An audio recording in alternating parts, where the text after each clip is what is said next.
Welcome everyone. Yeah, this session was dropped on us just about 2 weeks ago. Three weeks ago? Recently. So, so our first task was trying to interpret. All we had was this title. So we thought, well, we're going to be at the Dynamo Technology Conference. Oh, I'm sorry, the Revit Technology Conference, and so probably everybody in the room is a Revit user. Is anybody in here not a Revit user? Yeah, that's kind of what we thought. So we said, okay, so we must be talking not to them, we must be talking to the people they manage. So do you all manage people? Only a couple? Yeah, like, or somehow, or maybe you persuade people at the office. Maybe you're an evangelist, you fill that kind of role. So anyway, that's the tack that we sort of took to this topic, is we assume that you're going to take some of the ideas that we talk about back and try and use them to go to those folks that might be either on the fringe or reluctant or another way, in any rate, you know, some ammunition that you might need to help get them involved. So anyway, that's how we interpreted the session. So, oops. You all know about me. There's my contact information and some book information.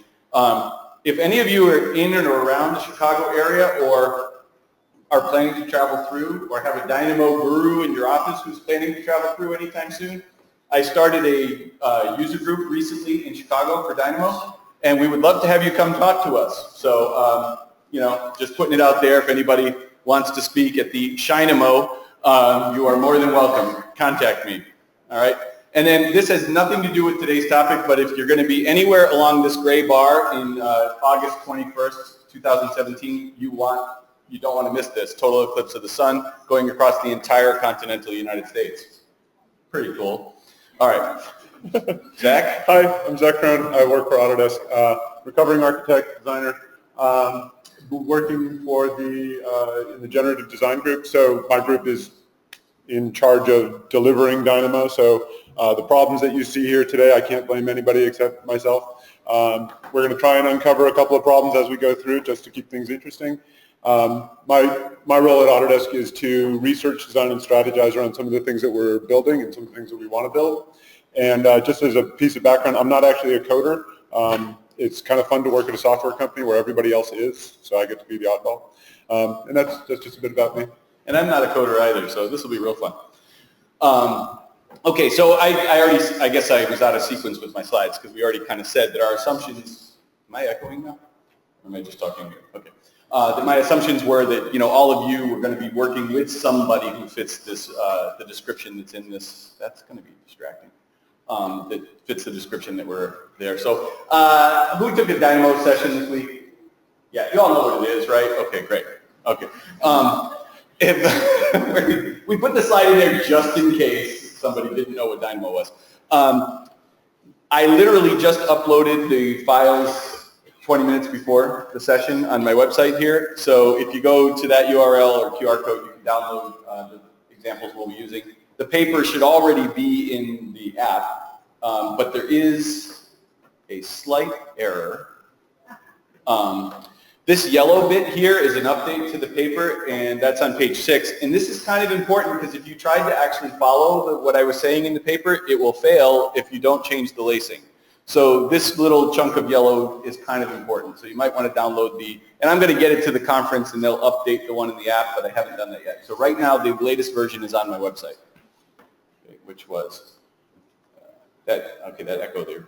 I really hope they fix that. So there's that. Okay. All right. So I'll do this one. Yeah, please do. So we usually like to just sort of figure out what people know about. So we sort of did Dynamo show of hands. So everybody's gone to a Dynamo class. Has anybody used it? Most people use it? Okay. Revit users? Okay. Mesh Mixer? GIMP? Blender? OpenOffice Calc? Designing it? No? Nobody for designing it? Did you put these in order of what you thought the hands would be? Yeah, no. Very popular for doing knitting. Just ask Kite Modeler, great application from NASA for making kites. Anybody? No? Nobody? Banana Cab? No. Okay. All of these actually a thing? I think it should be. Okay. It models entirely on bananas. No points, no lines, no planes, just bananas. Yeah. What all of these things have in common is except for Banana Cat, which is notional. They have a lever in them somewhere to just pull a lever and it squirts out an export. One of the things that we're going to be talking about a lot today are exports. So everybody in your office is going to have some application that you don't know about that they love.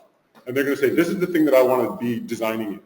And one of the things that we're going to be talking about is people can work in other applications, and there are ways to get that application to talk to Revit. And we're going to talk about that. There's many sophisticated ways to talk to Revit, and there's some very basic ways to do it. And we're going to be talking a little bit about that dialogue.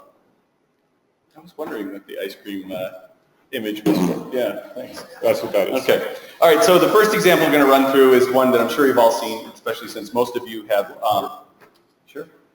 since most of you said that you did a Dynamo session this week, and I think almost every Dynamo session this week has talked about interacting with Excel. So that's got to be the most basic way that we can get a non-Revit user involved, right? Because everybody knows a little Excel, and maybe you've got somebody working up in an external file there. So I read that as Excel and it said external file. So I'm talking about the wrong slide, sorry. This is the basic process that all of our graphs today will follow, sorry, and then I'll get back to the Excel in a second. We're going to read something off the disks. We're going to parse that information in Dynamo and process it in some way to make it understandable by Revit or wherever it's going, and then we're going to output it. So it's really, in most Dynamo graphs, it's really that three-step process. Okay. What are we not discussing? All that stuff. Yes. Yeah. So let's see, who's in the audience today? We've got people here from various walks of life that are doing all sorts of very interesting work with non-file-based interoperability, which is very exciting. There's a lot of exciting things happening with that. There are tools like Flux, which is for connecting different applications to each other through cloud resources. There's tools like GIS and online databases and JSON interoperability.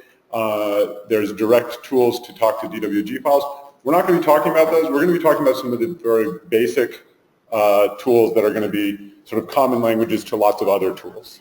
Not to say that there aren't other ways to do it, just to say that we're not going to talk about them today. Right.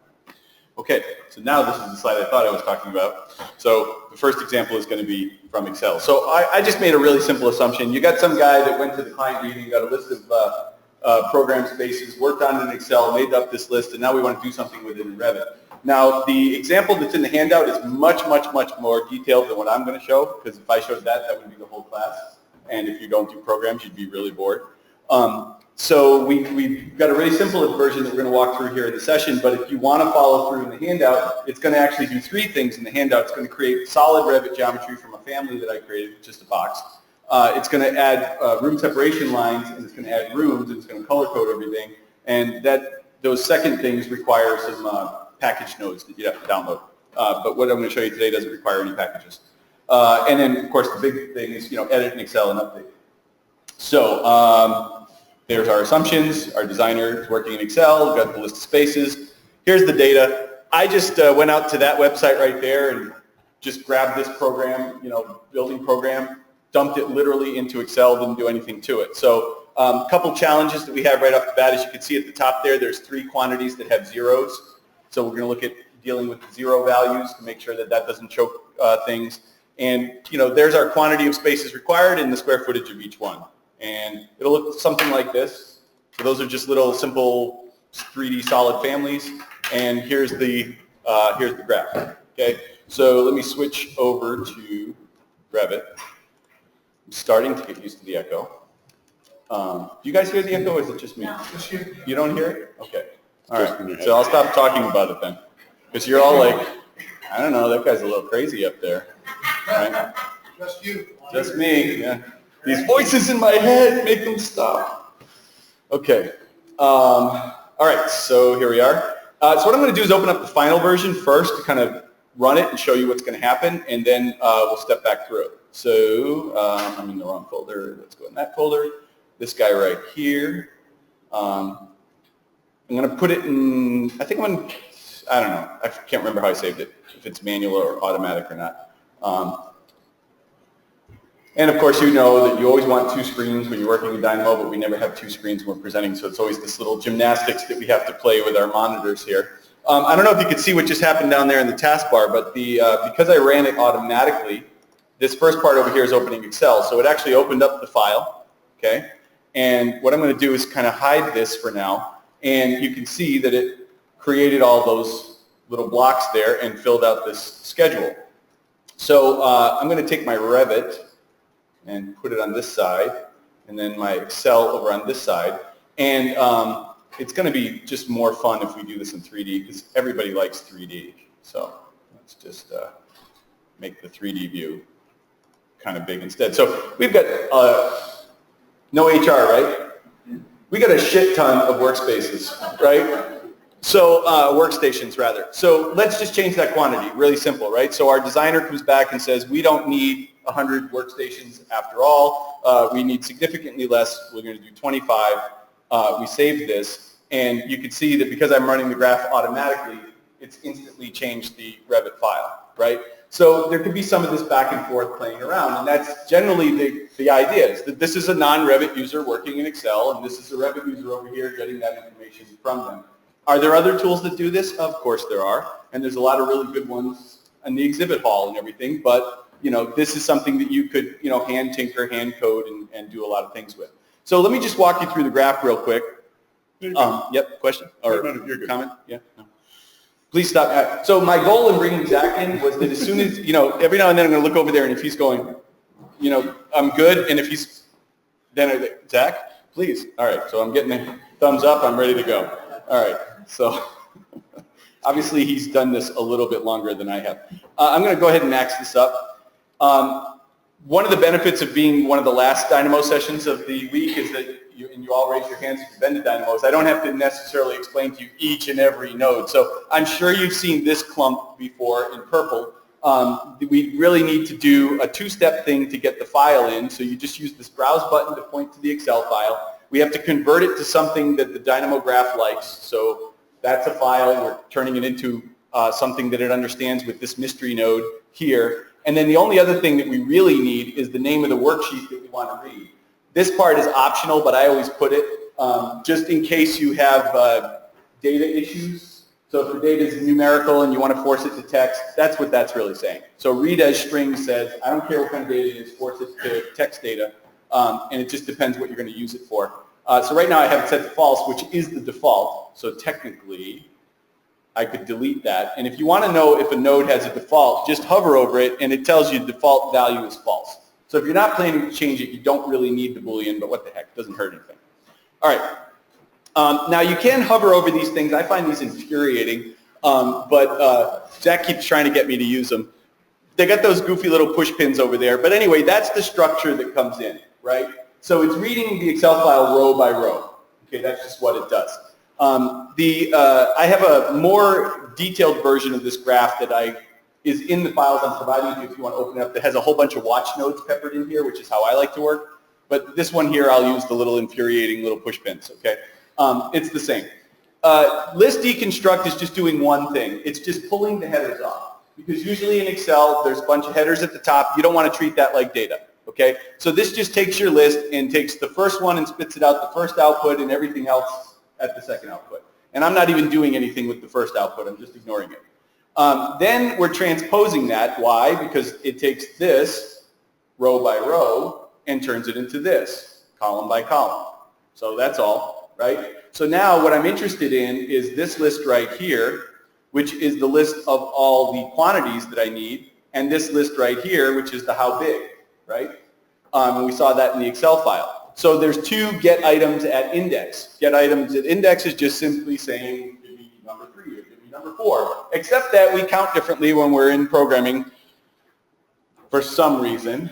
I will actually defend this for just a moment. Okay, go ahead. Okay, so anybody spend any time in Dynamo, we know that developers have 4 fingers, right? 0, 1, 2, 3, 4. So here's the question. When a child has its first birthday, how old is it? 1. When it is 6 months old, if you were going to count in years, how old is it? 0.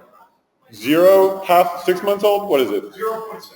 0.5 maybe? But we don't count it in years. That's when it is born, how old is it? a day. 0. Does it exist? So yes. moving on, anyway. Whether you like the zero-based numbering or not, you have to think about that in your logic. So when they talk about all this, oh, it's visual programming, it's so easy, you just drag nodes and connect wires. There are some things that you have to think about that are, Steve. When you go to Europe, what's the first word? Okay, we're done talking about it. Okay, so item number 1 is index number 1, and that gives me the quantities, and index 2 gives me the areas. So what I'm doing over here is getting rid of the zeros. So I just, it took me a while to get used to these plus, minus, the basic operators, because I was always thinking it was just math, but it actually can do all kinds of cool stuff. So, but anyway, this one's a fairly straightforward use of it. This guy's going to spit out trues and falses. Okay, so I feed the list in at the top, and I say if you're equal to, so the x and y, forget about x and y. It's just two things you're comparing. Those are just the ports. Okay, so I'm comparing the whole list and asking if any of the values equal 0. Right? Or, sorry, if they're greater than 0, right? And so all the ones that are greater than 0 come up as true, and the ones that are not came up as false, and then I can take those off the list, right? So it's just a simple way. I'm sure there's 20 other ways to do this. This is the way I came up with. Then there's this guy here, the filter by bool mask, and its job is to take another list, and based on that collection of true falses, match them up and, get rid of the falses, right? Or the ins and outs anyway. It puts it into 2 different lists. So, aren't you going to give me some shit about the name? The bool mask? Yeah. Yeah. Okay. Go ahead. It's a crappy name. Yeah, it is a crappy name. Filter by bool mask. Right? Just wanted to get that out of the way. Yeah. Okay. Don't. We can do that. If I ever do, I always leave the name and I do this because otherwise people get really confused. If you just change the name, they're like, what node is that, right? So I recommend you leave the original name or some semblance of it so they understand, what it was. But anyway. Okay, and then down here, this was the optional one, but it makes a much prettier output in Revit. How am I doing at time? Okay. So this one pulls off the room name, so it's another index, but I've got those 3 lists now. So now I'm just grabbing the ins. I don't care about the outs anymore because I'm getting rid of the zeros, right? And then come over here, and to put those blocks on screen somehow, without them all being on top of one another, you've got to set up the spacing. So what's fun to do with this, just to kind of understand how this works, is to make this as small as humanly possible. And then I'll disconnect, I guess, this one, right? And then it's running automatically, isn't it? So where did it go now? Oh, there it is. It's just one guy. I guess I disconnected the wrong one. But which one was I supposed to disconnect? This one, sorry. Okay, there we go. Okay, right, now they're all on top of each other, right? So one of them is doing the Y's and one of them is doing the X's. But what's interesting about the way it's doing that is what's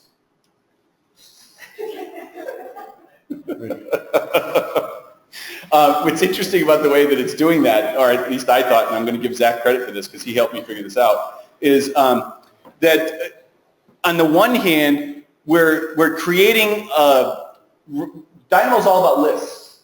So we're creating a list of lists for the verticals, for the columns, and they're all in varying quantities. And those varying quantities are based on these quantities here. So for open large office, I need 4 in that list. And then for the next one, I need 15. And the next one, I need 100, right? So there are these varying lists of lists. Now I got this stupid GoToMeeting way. Okay. And so the range here, I started at 1 because we didn't want to start at 0. So that's what the 1 is doing. And then I'm feeding in this collection of numbers here. But what that's doing is it's creating a range of numbers from 1 to the first number, 1 to 4. Then it's creating another range of numbers from 1 to 15, and another one from 1 to whatever, right? And you see the output over here looks like that. But in order to get that to work, and Zach's going to explain why, because I just still haven't figured out how to explain lacing. In order to get that to work, we had to switch the lacing to longest. And the reason why? He doesn't know either. Sorry, I wasn't paying attention. What were you saying? I'm trying to get this tweet out, man. Do you want to teach or tweet? Everybody send a tweet now. Send a tweet that says, Zach, get back to the class. No, we've got to Oh, okay, well, that is good, yeah, I like that. You know we're way off time now, right? No, keep going. Oh, no, okay. Don't let me distract. I was asking, so to get the list of lists properly, Right. we had to change the lacing to longest, and I can't exactly remember why. Start and step. I can't remember. Okay, well, anyway, when it was shortest, it wasn't giving us the right thing, so I switched it to longest. So one way to approach it is just trial and error. Another way is to actually learn what lacing really does and do it properly. So I guess I'm not the guy to ask about lacing. I'm still learning. Okay, so anyway, we used a slider here because everybody likes sliders, right? And this just, if I kind of pull this out of the way, this just allows you to adjust, the space between them because it's just doing a little math, right?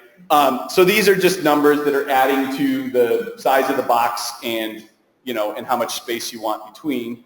And we've got another one for the other direction over here. Oh, it's because the range nodes are by default, they're set to longest. They're an unusual one because by and large people are putting in particular combinations of numbers that they would want to have longest lacing. So we did change the default behavior on that one. So it wasn't a purposeful move. Oh, I thought it was. Okay. Well, in the handout, the part I forgot to add, it is purposeful if you go through that graph. Because the main difference that I did there for the spacing in the handout one is here we're just doing what's expedient, square root. So we're taking the area and just saying give the square root and we're doing the x and the y the same so you always get a square. But I thought it would look cooler if we had rectangles and so they vary in size. So there it's just a little bit more involved because you have to divide by your arbitrary number and that gives you a different height and then of course that changes the spacing. So there's a few more nodes in the handout version of this graph. Okay. So finally over here in the orange stuff is where we're creating the families. So it's just a family that I threw an underscore in the front of the name just so it would be at the top of the list because otherwise it's a real pain in the neck to find them on these lists. So it's just called solid and we're placing it at the x's and y's that we calculated back here. The z doesn't matter because it defaults to 0, so that's fine. And then I'm setting the two parameters, box depth and box width, with those same numbers back here without the padding. Because you just want the actual square root values instead. So take the padding off. And then here I added the names and required areas so that it would look prettier when you look at the schedule over here, right? Because why don't set of strings if they're actually numbers? I don't know. Are they set of strings? Did it say strings? It says that your node set string. These are strings. No.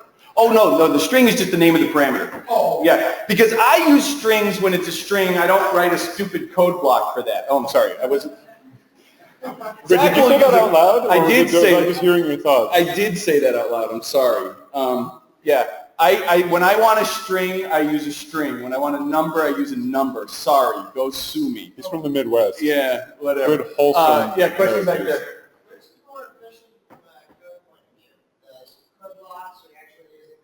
Oh, we're not having that discussion. You can ask Zach that later. Doesn't really make any difference in terms of code use. Bill? All right, noted. A lot of people like code blocks because they can double-click on Canvas. Yeah, we're over time. But I think this is more understandable. But yeah, that's the end of that They're all discussion. valid. Okay, so yeah, I think that's the Excel example, right? All right, so we're switching to you. Yep. Now, we're doing this old school, which is... Thank you. And then I need to make you presenter. And we you also can take it back. might even have a recording of this afterwards if we're lucky. Yeah, or do I have to give it up or you? No, take I it just back? took it. You just take it, okay. Not right now, not using that. All right. So you're only 5 minutes in, so no pressure. I'll see what I can do. Execution, which sounds scary, but isn't that bad. So what I wanted to just do before I get into the next example where we're going to talk about a couple of other file formats that you can interact with, I want to talk about execution, which is when you are going to run the graph and when you are going to process the information that's coming in. One of the things that was coming up in the graph that Paul was showing and something that I'm going to show and then I'm going to show it again and then Paul's going to show it again is the idea of reading from disk. And Brian, just to catch you up, so far what we covered. What was the middle thing again? What was the middle thing? And I mentioned flux, just so you know. Reading from disk is sort of central to all of these workflows. And one of the things that's happening in all of them is, wait, where's my other image? Is this, file from path. File from path is basically about controlling execution. So when you're reading something from disk, when you open up the file, if you don't have a file path node, basically what happens is you open up the file, you open up the Dynamo file, it reads from disk, and then Dynamo says, okay, I'm good now. I read that file from disk. And what file from path does is that it tells Dynamo to keep watching that file, and keep watching that file for something to change. There's a couple of different reasons, some of them internal. Stop right there. Well, that's the best explanation I've heard of that to date. Is everybody good with that? No, but I'll throw a monkey wrench in there. It's like, well, why don't okay. you just have these nodes doing that all the time anyway? Like, why don't they just, when would you not want to have it monitor the file for execution? There's a couple of good reasons, like sometimes you just wanted to only fire that once when you open it up. Somebody else could still be working on that file and you don't want to know about it until you purposely go in there and do it. There's other ways that you can control that, but that's the basic idea for what's going on with file path. The other idea is actually that we wanted to make it easier for third-party developers to make things that read other file formats. And basically, third-party developers can now make reading tools that read other file formats without having to worry about things like how to make sure that Dynamo keeps updating.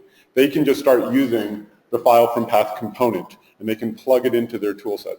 So that's a little bit about that one because it's come up in a couple of other classes. So you mean it's modular? What's that? You're trying to say it's modular? Yeah, so it's a modular operation so that other people can reuse the same concept. What a concept. Modular. It's nodal.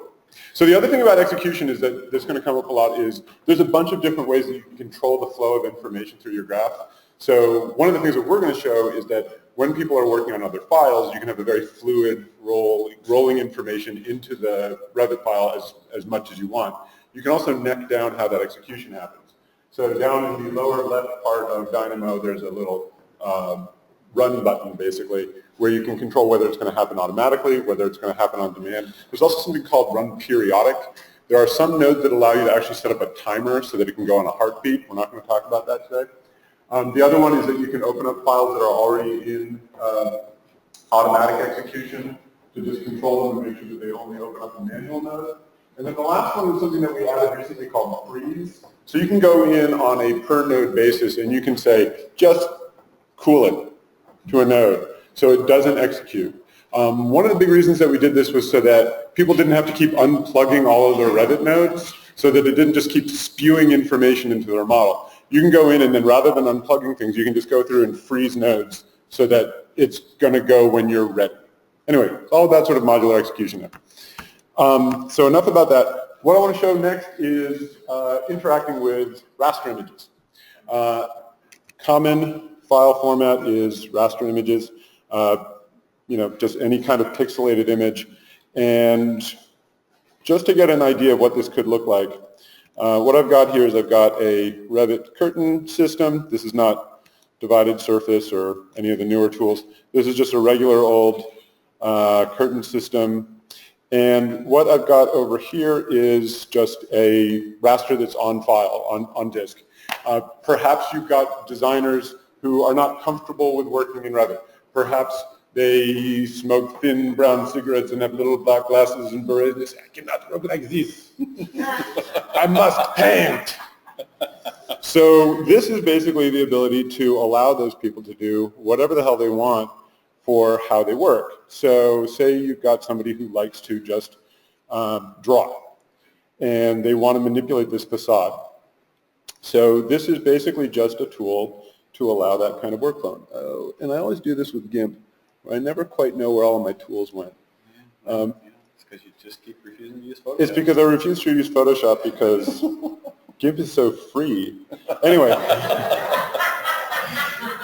So basically what you can do is that you can just paint away to your heart's content and it will re-represent in the Revit file. So the reason I'm showing it like this is just to demonstrate that not necessarily as a pitch for GIMP or not necessarily as a pitch for this is how you should do curtain systems, but that you can use Dynamo to basically create whatever interface you want for people to interact with Revit. So Revit doesn't have a painting interface to go through and change parameters. But now you can make your own interface so that people can essentially use whatever the application is that they're comfortable with to interact with Revit. So just to sort of show you what's going on behind the scenes here, again, it's like Paul was saying, I'll just put this into manual for a second. What's going on the Revit side is that these are fairly simple, regular, vanilla curtain systems where you can just go in and they've got a single parameter that I can change to be some other number and it'll just poke this guy out. So it's not doing anything particularly special in here, but it might be one of these sorts of families that you have other people in your office who aren't comfortable making.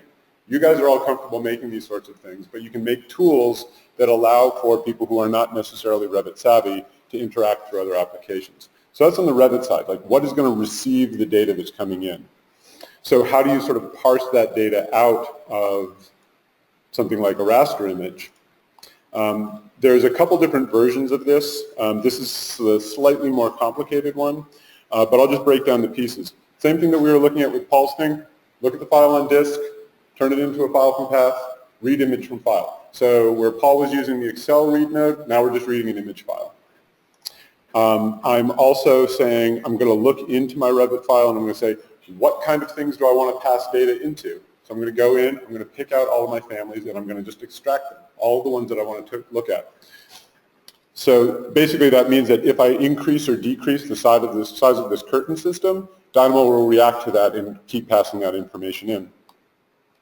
Same thing as Paul's. There's a read from disk, there's a parse the data. I've got data coming in, and now how do I break it down into something that can talk to the inputs that I want? Here what I've got is I have something that's saying, well, how many curtain panels am I going to look for? Well, it's just connected up to however many I've made. So I can go back in here and I can say, well, rather than just looking at, what have I got? I've got 10 of these guys. I'll make 40 of them. And now I'm going to have 40 of these guys, and when I had to do 40. Now when I'm going to rerun this, it's basically going to readjust to saying, okay, now I need to operate on this many curtain panels. And I'm passing that further down into this parsing thing. So the image pixel tool basically goes in and it gets a raster image and it says, give me all of the pixels. Give me like each one of those individual things. And that actually starts to look a lot like what Excel looks like, which is tabular data. When you break apart an image into its component pieces, you've got rows and columns that have an RGB value for each one. RGB values are not so conducive to writing into curtain panels. Curtain panels don't know anything about RGB values. What they do know about, or the one that I made, is that it knows something about number inputs. So I can take a color value and I can turn it into a brightness value. You know, how much saturation is in this, or how much brightness is in this color.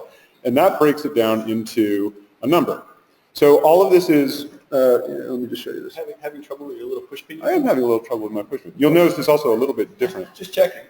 I'm working in 1.1. Oh, well, that explains it. So the newer version is more problematic than the old one. no, Jesus Christ. That's what I heard. Isn't that what you heard?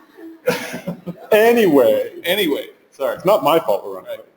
Okay. Color By the way, brightness. you are running late. So I am running late. Okay, we're going. Yeah. Okay, color brightness. Color brightness is a numerical value. So I've gone from an RGB value and I've turned it into a number.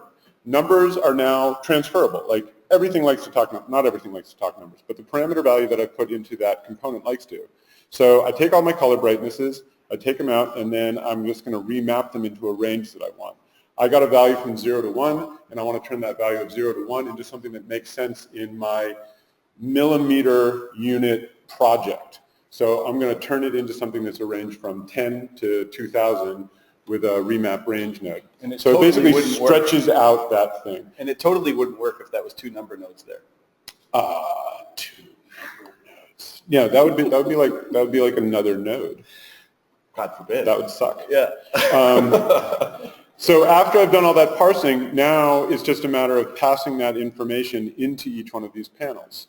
One other thing that I'll just point out, I'm not going to get into this too much, is that when you go and scoop a bunch of data out of Dynamo, if you don't give it any organizing system, it's basically going to organize itself more or less on element ID. Element IDs are basically just unique numbers that come with everything in a Revit file, and every time you add a new thing, it just increments the element ID.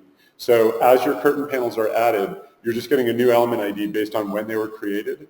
So if you go and make your curtain system smaller and then bigger and smaller and bigger, all of those new elements that are created are going to have a whole different element ID. So you're not going to be able to count on them all going in a row. So this little routine, and you can download the data set and you can look at it, basically goes through and it organizes all of those panels into a row so that they're nice and lined up. Anyway, that's this one. I want to go on quickly to one other example of reading rasters, just to get the idea that you don't have to use something like this just for writing parameter data. So I'm going to open one other here, and this is going to be one that's going to work on topography. So landscape combined. No, I'm not going to change anything. So what this one's going to do is, where before what I was doing was I was taking some data input and I was converting it into a numerical value and then passing it into a parameter. That's sort of the most sort of simple, like I want to take data from some other place and I'm going to reduce it to the most atomic level kind of information before passing it into Revit. This one does something a little bit more interesting where, I don't know if you noticed, but this used to be a flat area here and now I've got some topography with a little bit more interest to it. What this guy is doing is very similar to what I was seeing before with the curtain system, except rather than writing a parameter data, it's actually creating point data. So this one is going into another, read image from disk. This basically looks very similar to what we were doing before. We've got reading an image from disk. We've got gathering some data that's going to be helping with our parsing.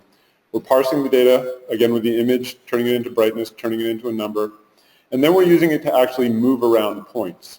So I'm using the data coming in from the file path, and I'm turning the brightness value into a geometry translate. So geometry translate is a fancy way of saying move. So I've got a bunch of points, and I'm going to move them up or down based on whatever the color data is that's coming in from the image. And the image that it's reading is, it's just one more of these topo start. Let's see that one. I'm over my two. Okay, I won't tell anybody. Okay. So again, here I've got one more raster image that if I go in and I manipulate it, I can save this thing again. And again, this is just how can I make myself another UI interface that is what I want for, oops, did I overwrite the right one? A different UI interface for my data. And I can point it to other things. What's that? You should do SpongeBob. Yeah, I can do SpongeBob. Did So, you guys see the tweet from SpongeBob? Depending on what image that I feed rehearsing it. What's that? You tweeted that. I did. Yeah. Okay, well, I'll give everyone that one. So anyway, the other thing that you should think about in here is that I wanted to just get into the idea that it's not just about passing parameter data into a Revit file. You can also use it for element creation. In some cases, you can use it for element modification. But it also gets into things like resolution. Right now, I'm dealing with a resolution in my model of a 40 by 40 grid. And that can give me something that's relatively rough. So now this is the kind of topography I've got. I can go in and I can change this up to 100, and it'll just give me a higher resolution landscape, essentially.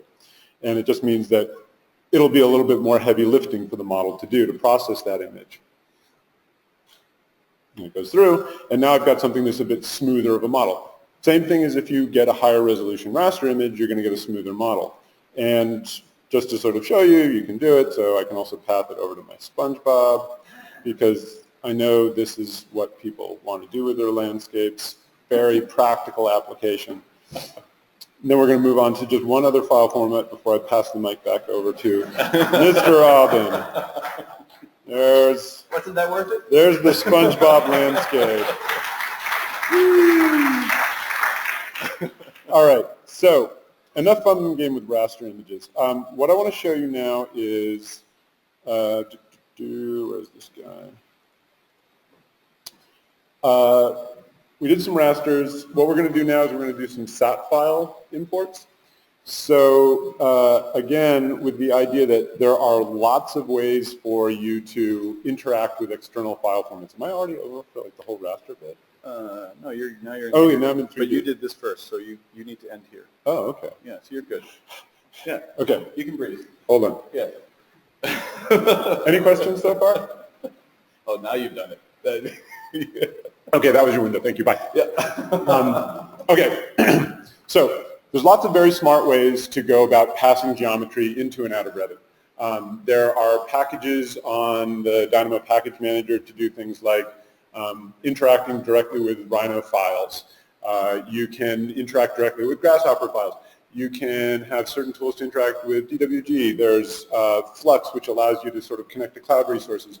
What I'm going to show is sort of like the lowest common denominator in some ways for interacting with smooth geometry, which is a SAT file format. The reason that I want to point this out is that SAT file is nice because it's really done. It's like CSV. It's just sort of a common format that shows up in lots and lots of different applications that you can go out from. You can go out to a SAT file from AutoCAD. You can go out from Rhino. You can go out from all sorts of tools. So we're going to look at that and sort of what the limitations and the possibilities are of using that file format. So let me open up that one second. So what we're going to do with this one is it's a relatively small model that we're going to be working on. Again, it's the same kind of setup that we've already talked about. We've got reading stats from disk. It's got the same file pattern. I'm not going to zoom in on it because we spent too much time talking about it. It's going to do the same routine of parsing the data. You've got information coming in that's in one format. You need to do some conversion of it so that the receiving end of your operation has the right kind of grist for the mill. You're going to add, you're going to sprinkle into that parsing some other bit of information that the script needs. Here it's going to be gathering some information from the Revit model. And then it's going to need some write operation that is very specific to what Revit wants. So in this case, what it's going to be doing is going to take the SAT file in. It's going to slice it up by the levels that are already there in the Revit file to get the curves that it can use to then create walls and floors. And this is where we're going to end up. Anyway, so here we are, again, with our sort of dashboard here. We've got Revit as a blank file on one side, and we'll do some Rhino here on the other side. So let me just get my file. I'm so glad he did the Rhino. Huh? Yeah, you know, we're all equal opportunity here. So, you know, some people, they like the Rhino, some people, they like the AutoCAD, and some people like Blender, or they like other tools. Anyway, the point is that people like what they like. And we, as the Revit proponents, most of us, some of us, don't necessarily have to come in and say, like, you must use the Revit. You can let people use whatever it is that they're comfortable with, and then you can convert it into the formats that you want. So much about that. So say I've got my Revit file over here. This is what your designer is happy with. This is the way that they want to work. Any one of you will look at this form and say, I can do that in Revit. That's not the point. The point is that somebody else doesn't want to do it. Okay. So I've got this form here in Rhino. And what I want to do is I want to bring this over in a sort of intelligent way over into Revit. So I can go and I can export the selected file. And what I'm going to do is I'm going to choose SAT as an export format. And I actually have a file that's already on disk. So I'm just going to overwrite the one that I've already got. Already exists, blah, blah, blah. So SAT doesn't take things like curves and points. There's lots of information that SAT files don't take. But what I want to get is surfaces or solids. Pretty much that's what I'm going to deal with. So, and then I'm back over here in my... Yeah, say okay. Why do you care, Google? That's Google Drive. Why do you care? So here I am in my run. Oh man, with the small resolution, I can't even get this any smaller than this. So just what we looked at before, we've got the read SAT from disk. We've got levels that are already in my Revit file. So I've got a series of levels, 1 through 5, right?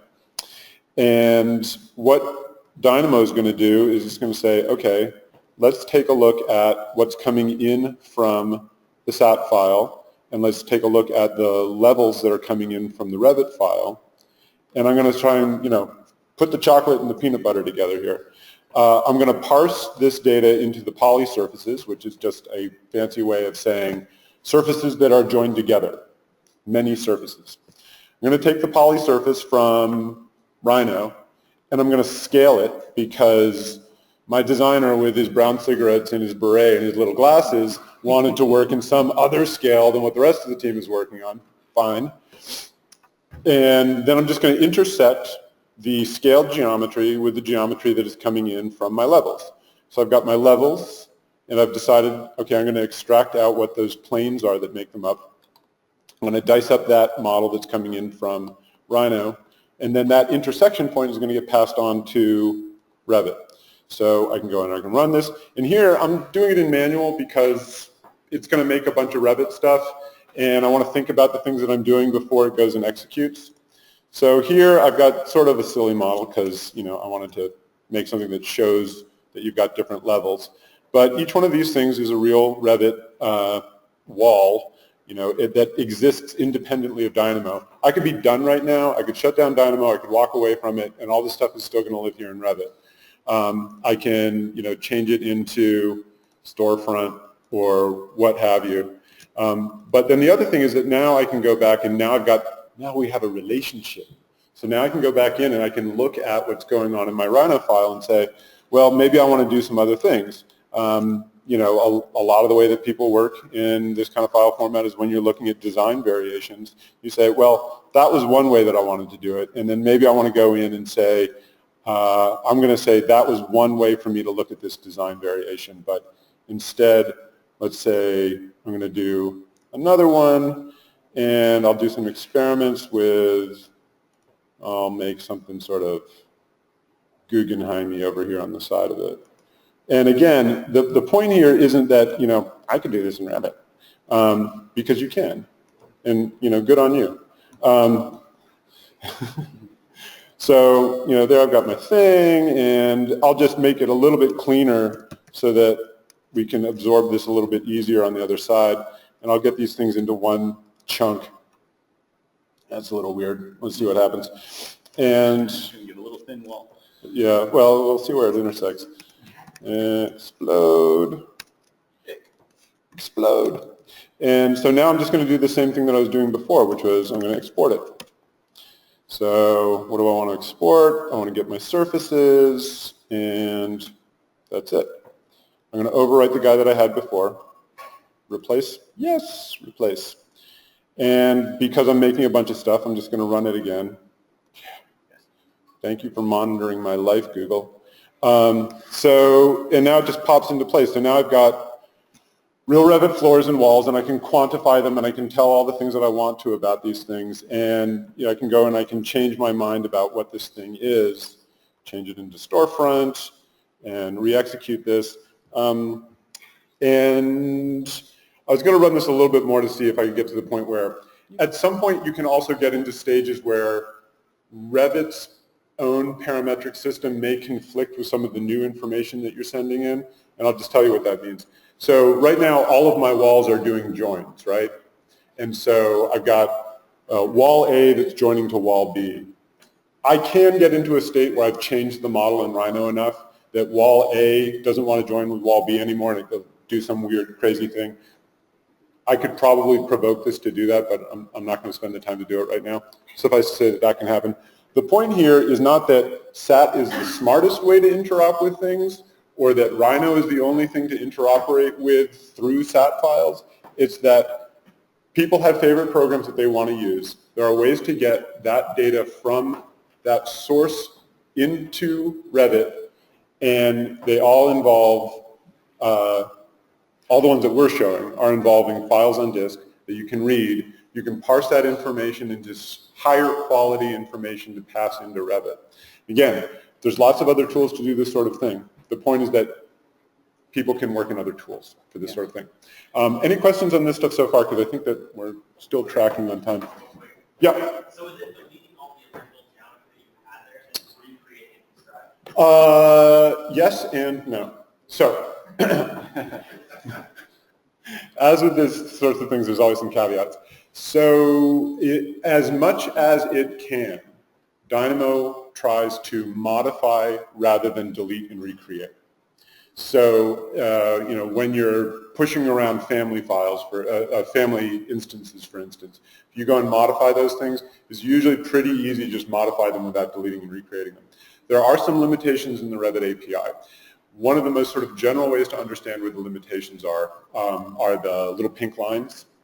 So if you've got an object that's made with little pink lines, floors, for instance, if you go in and you alter those little pink lines in what you're doing, the Revit API has a limitation around that sketch, that it can't modify the sketch.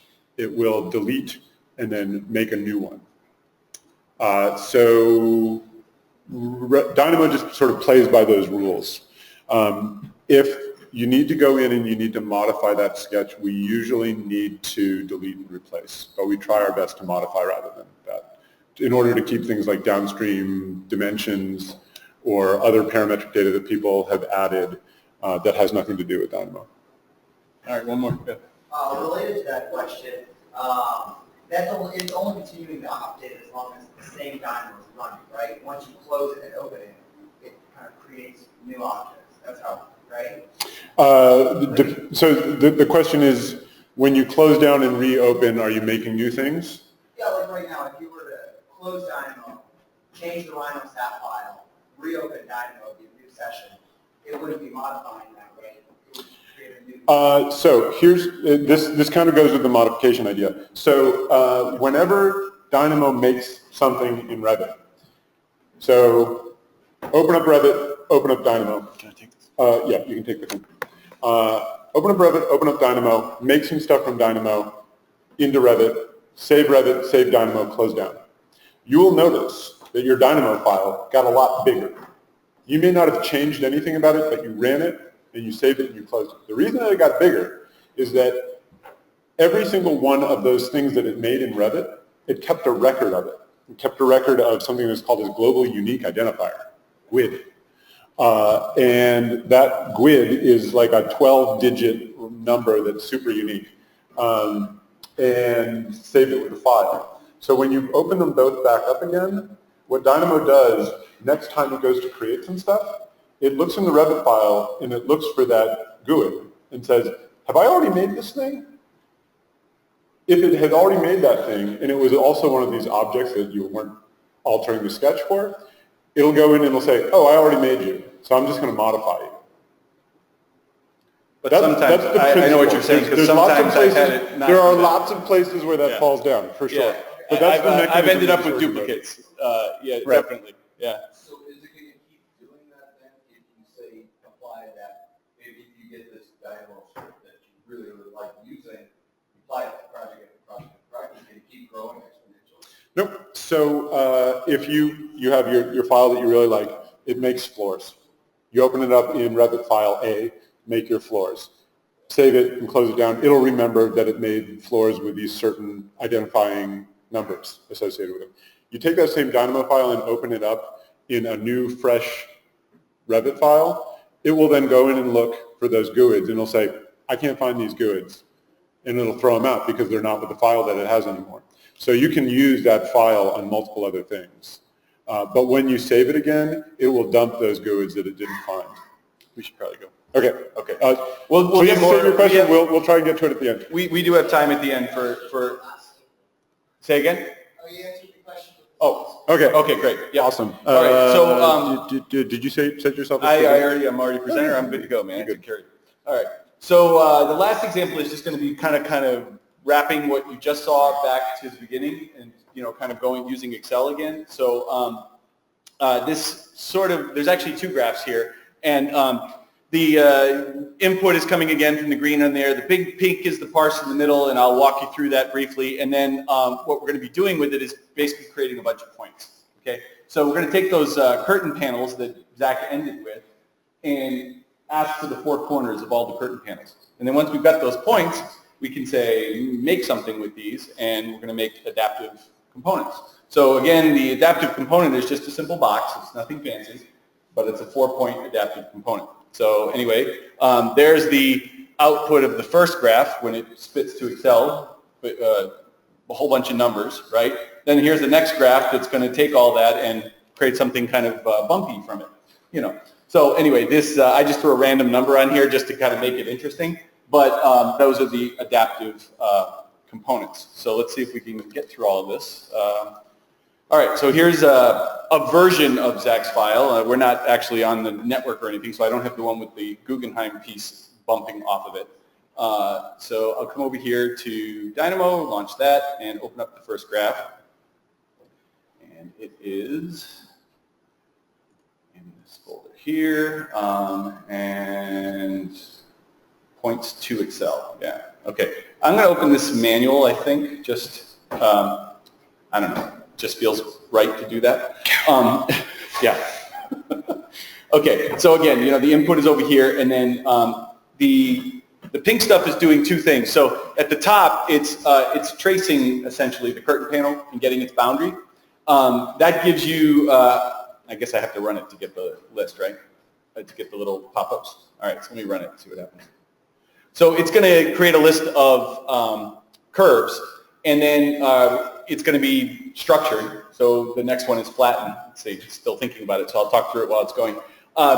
So those are going to be polycurves. They're going to go all the way around. So then we explode them into 4 lines. And then I can't slide this just now, but the next node over is going to ask just for the start point of each of the lines. So if you imagine the square, it's like going in one direction. So if you grab the start point of this line, the start point of that line, this one, and this one, you get the 4 corners of the original box. So that's all we're doing there. If it ever, so maybe we should have used a smaller data set. Maybe so. Yeah, I hope I didn't crash. So I'll move down to the bottom chunk that we can see here and let it keep going. There we're just grabbing height, width, and length, which will work on most of the panels, but those nodes need the panels to be square. Now there actually is a node that asks your curtain panels, are you square or rectangle or something? There we go. Okay, so there's all our points in Excel there, right? And you see this column here, we added that. This is called panel type, and these are just, that's what this chunk down the bottom is doing. It's actually looking at the length, width, and height and just coming up with names for all these entries and adding this the header over here. And then these headers across the top are just the X, Y's, and Z's of each of the 4 corners. So we ultimately need for each panel 12 points or 12 bits of data, right? An X, Y, and a Z for each of the 4 corners, right? So let me minimize this. So these make, you know, these yellow things make it look like it failed. Well, some of the panels here did fail, but not all of them. So most of them you saw gave me data. And for this example, I'm just going to ignore it. But obviously in a real project, you might want to investigate which ones were out of square. Okay, and that would probably require a whole bunch more nodes to troubleshoot that. Or one of the things that I always like to tell people about Dynamo is you know, don't fall into the trap where you've got a hammer so everything's a nail, right?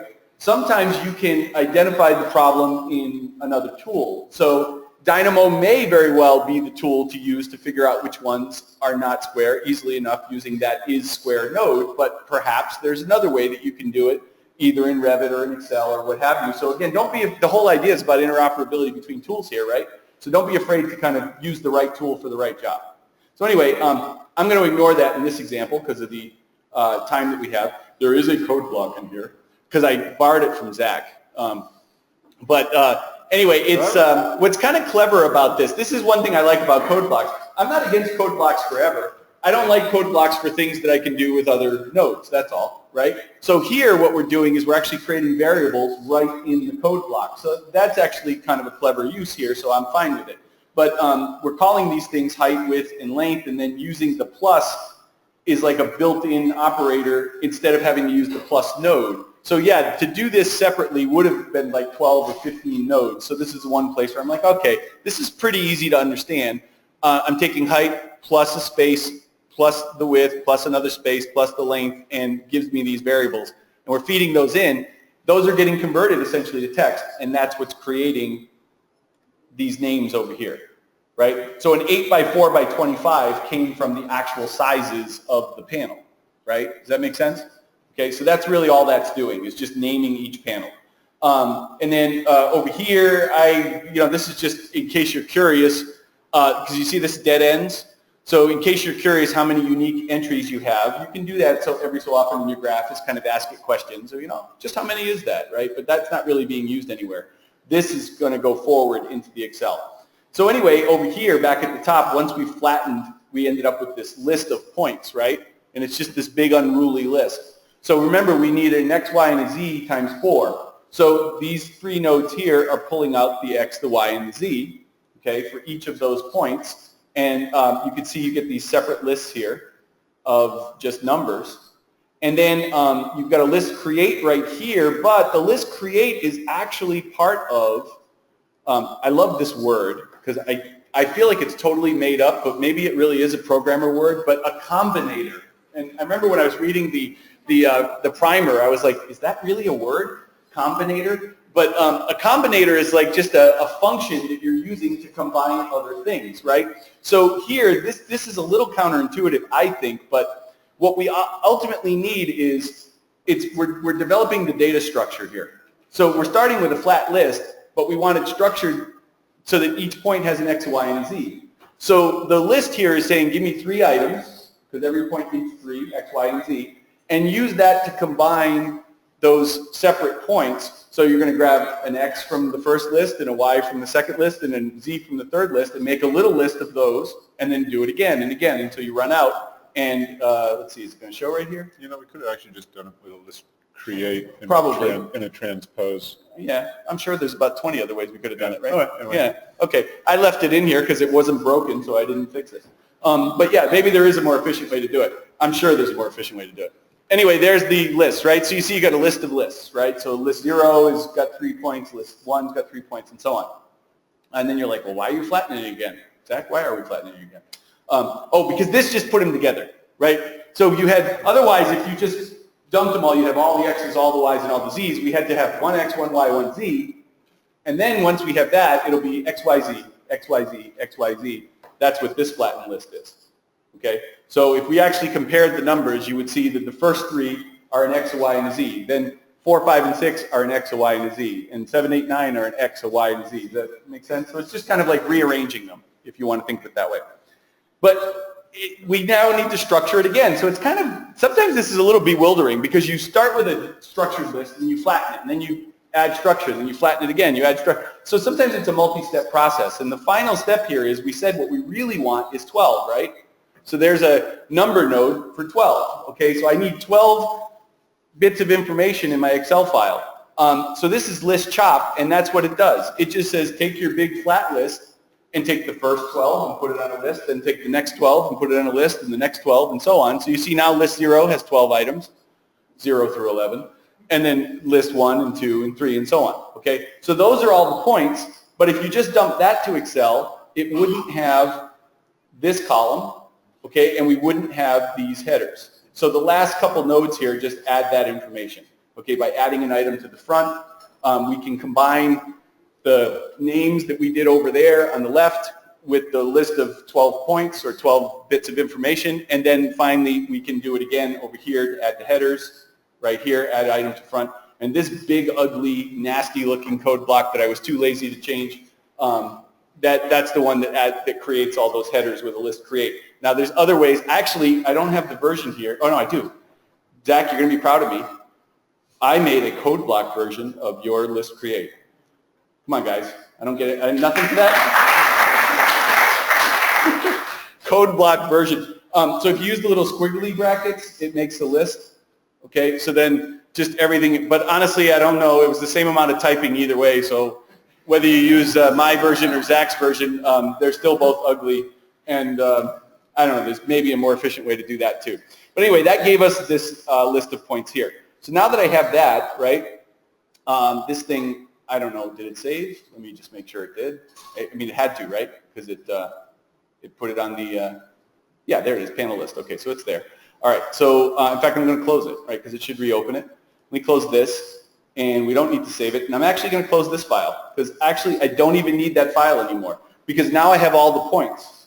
So I'm going to start with a brand new... That is, you've decomposed the Revit model down into a series of numbers. What he said.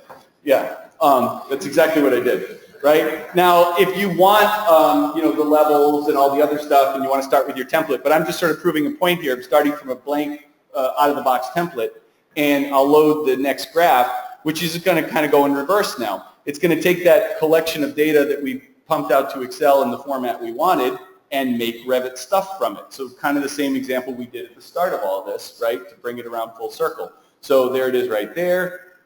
And we'll just kind of quick take a look at this. Okay, that's good. I got to make sure I choose the family. Okay, but again, we're going to read from Excel, and it's already pointing to it, but let me just make sure. Okay, so there's the panel list right there. Okay, it's going to process that into a file. You know, again, we're stripping off the headers, we're transposing it, we're doing a range from 1 to 12 to get the item and index for each and every one. So it's kind of doing what we did in the other file in reverse now. So it's taking the groups of 12 across and kind of pulling them back apart into separate points. But then do you see how it's feeding it 1, 2, 3, 4 into 4 points by coordinates here? Okay, so you take the first 3 and you say there's your first corner, and your second 3 and your third 3 and so on. And then, you know, put that back. So I don't know, maybe we could have taken the original list and fed it directly instead of doing some of this double parsing here. But well, I think that the reason that we parsed it in that particular way is that actually I've seen a number of different offices that do curtain system fabrication, and there's a format that's where this draft started. Yeah. Generally use, which is for every single panel in an entire building, you've got one little piece of metadata that says what kind of panel it is, and then 12 numbers that say where the hell it is. Right, and that's right. I forgot that that's where this example started. Yeah. And so basically you've just made like your little secret decoder ring. Yes. So that you know you can encode the message and then you can decode the message. Now, do you remember at all what I called that family? No. No, of course not. Right. Panel. Oh wait. I just thought. Look for panel. P. P. If you type P, it'll. Yeah, I know. Quiet.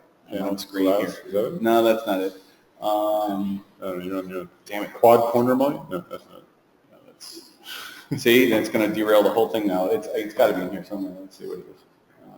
Maybe that's the problem. Maybe it's not. Oh, because I started from scratch. Duh. Of course it's not in there. So let me bring it in. So I did have a starting file for this. See? Shame on me. All right. So it is in that folder, though. Try. Oh, I see. You just didn't have a folder. Yeah, because I started from scratch, so I don't actually have it loaded. It's called box, _box. See, I even put the underscore so it would show at the top of the list, right? Okay, so this is just a 4-point adaptive, 1, 2, 3, 4, right? Nothing special. I feel like that's like an escalation of things to like put the underscore there, because then everybody else is going to do the underscore. Oh yeah, I know, that's right. It's going to just get worse, right? Well, anyway, again, it's for demo purposes. And actually, what I'm driving is the adaptive component already has a positive and negative offset, so I just link parameters to those. So I'm just driving that directly so that the box can get thicker or thinner, right? So that's all I'm doing there. So there's nothing, there's nothing special about this family. It's simple as it can possibly be. And then let's go back to, I'm out of time. Okay, so let me just run this thing and let's see if we can get something going here.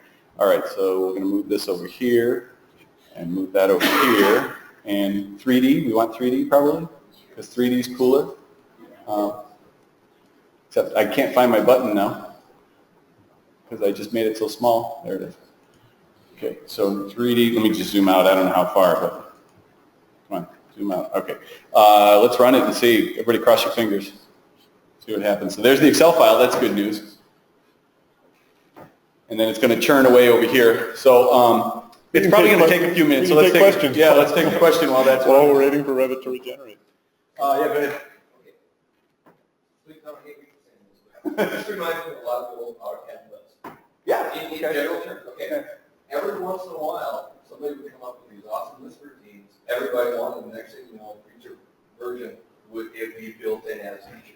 Are you planning that same strategy with some of these Dynamo scripts? Can I comment on that first? Sure. Yeah. So I'm going to let Zach. He's actually he's the better one to answer this. But all I want to say about that with the scripts part is I actually firmly believe that Dynamo is not meant to be a replacement of an API or a programming language in and of itself. It is really a scripting language that's really good at doing repetitive stuff, design explorations or, parsing data, that kind of thing. So even though there's a lot of people that want to buttonize it, the routines that we do, and I'm sure that we'll get some of that, I don't know if that's really the ultimate point of what Dynamo is really supposed to be. Sure. So contradict if you yeah, I mean, to build on that, there's two things about sort of why what Dynamo is doing is sort of orthogonal a little bit to the process that you're talking about. One is that Dynamo is going to be slower than anything that's like a hard-coded operation within the application itself. Dynamo is a generalized application, and it is aimed at amateurs who are going to write bad code. And we're going to write bad code. We're going to write inefficient things that get the job done. And we're going to write things that are needed for our particular needs as designers working in a particular office in a particular region that is a niche of a niche that no large software company is ever going to write the feature that you need for your particular application. And in that way, it is very much like Lisp then, right? Because isn't that what Lisp was all about? It was about writing these little custom routines for your workflow. So that being said, about sort of that part of the design process, I think that one of the things that will also come out of people writing their own code is that as we see those bits of code sort of evolve, we see things happening over and over and over and over again that represent, you know what, maybe it's time that we actually just do it right and make an out-of-the-box kind of functionality. I mean, if it was up to me, which it isn't, like one of the things that I've seen that has come to the surface in these sort of operations already is auto-numbering of rooms based on some user-defined layout in a building. I've seen like 6 or 7 different ways that people have independently come up with that same script. So I think it's actually a very interesting way to gather very explicit requirements from users. Anyway, that's... Yeah, let's do a couple more. Yeah. Brian. Just wanted to get your thoughts. I think, is it a little kind of, I don't know, dangerous is the right word, to view this as just like, oh, it's another way to run a macro or it's another list? Because those things are all kind of these single operations that get performed on the model. It seems to actually be revolutionary about Dynamo if it's developed in this manner, if it's used in this manner, is that it's a living script, that it's actually always on, it's always listening to the file, it's updating the changes, it's kind of a companion, which I think is a departure from something like a macro or an add-in. I think you're right about that. I mean, it's sort of the initial point of Dynamo is as a design tool, right? So that's why all those features exist. And then what are some of the most common scripts we see out there right now? You know, changing the cases or sheets and, automating tasks, which we can do with macros. So you're absolutely right. It's like, but you're not going to stop people from using it that way. So I almost feel like there's 2 completely different streams of use here. If you really want something buttonized, then I think you should hire an API programmer and get a proper, piece of code written. But if you want something like you say that's living and breathing, then this is a great tool for that. Well, I mean, I think part of it also, Brian, what you're getting at is, so one of the things... Or are you worried that he's going to change the focus of Dynamo? Well, no. So one of the things that's awesome about Revit is that it's always keeping the model up to date. So you can always go to the bank with the idea that it's always sort of watching changes and updating things. And that's wonderful until it isn't. Until it is, I mean, there's lots of requests for like, can we just pause this like while I'm working on something and think about it and then have things re-execute? And there's always sort of this dialogue back and forth about like wanting to always have things updated, but also wanting to sort of have the quick responsiveness of not needing to care about all the things being regenerated. One of the things that Dynamo attempts to do is to let the individual user sort of decide which one is the way that they want things to behave. And one of the things that we did on the development side, which we got a huge amount of pushback about, which I thought was really interesting, was that at some point we turned Dynamo on to always, to by default be running in automatic. And the idea with that was, for a while it was just that you would open up Dynamo and you would hit it whenever you wanted it to execute. And what we found, and we knew this was coming, was that people overlook errors that they are accumulating when you're not always getting that sort of execution. You make a little error and you find out about it because you're always executing. But the problem with Revit always having the execution is that you go back to that area where things get slow. and you start making changes to the model that maybe you didn't want to do. So going into the realm of like always having execution and always having update and feedback is the direction that we are constantly trying to get Dynamo into.